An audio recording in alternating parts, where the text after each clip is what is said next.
সব রকম cake order একদিকে আর মায়ের জন্মদিনের কেক অর্ডার আর একদিকে।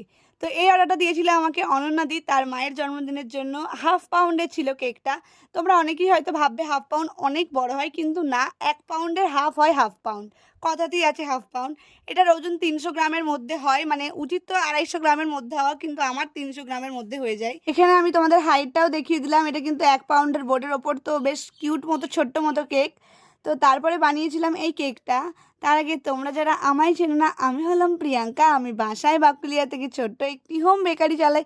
স্ক্রিনে দেওয়া নাম্বারে কল করে তোমরা আমার থেকে কেক অর্ডার করতে পারো। আমি এগলেস কেক বানাই। সামনেই আসছে জন্মাষ্টমী। তোমাদের আমি আগের পোস্টেই জানিয়েছি যে আমি জন্মাষ্টমীর অর্ডার নেওয়া শুরু করে দিয়েছি। আর জন্মাষ্টমীর পরের দিনই আছে টিচার্স ডে। তো টিচার্স ডেরও অর্ডার আমার কাছে তোমরা এখন থেকেই করে দাও, কারণ পরপর 2 দিন আছে, মানে বুঝতে পারছো একটু চাপ হয়ে যাবে যদি অর্ডারের প্রেশার হয়ে যায়। তাই তোমাদের কাছে রিকোয়েস্ট, প্লিজ 2 দিন অন্তত আগে আমাকে কনফার্ম করো।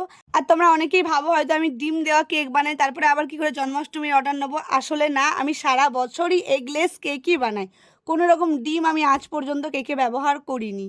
তো এই দেখো, বলতে বলতে এই কেকটাও রেডি হয়ে গেল। এটা ছিল বাকুলিয়া গ্রাম থেকে একটা অর্ডার। এটা 1 পাউন্ডের ছিল, আর আমার এটার একদম পারফেক্ট ওজন হয়েছিল। কেমন লাগলো আজকে দুটো কেকের ডিজাইন অবশ্যই তোমরা কমেন্টে আমাকে জানিও। আর তোমাদের নামও মেনশন করতে পারো, আমি তোমাদের নাম শাউট আউটও দিয়ে দেবো। ভালো লাগলে লাইক দিয়ে দিও, পেজটাকে ফলো করে দিও। আজকের মতো বাই।